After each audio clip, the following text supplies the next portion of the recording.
பேரன்பினால் தெரிந்து நித்தியத்தில் சபையை எண்ணி மகிழ்ந்து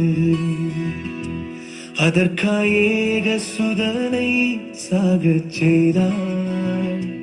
சபையின் சிரசாக இந்தளிக்கவே அவரை உயர்வாக உயிர்த்தெழுப்பினார்.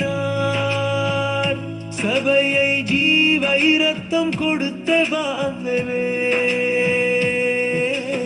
சபையே கிறிஸ்துவின் சரீரம், அவர் நிறைவு தேவஞானத்தின் மகிமை. சபையே கிறிஸ்துவின் சரீரம், அவர் நிறைவு தேவஞானத்தின் மகிமை.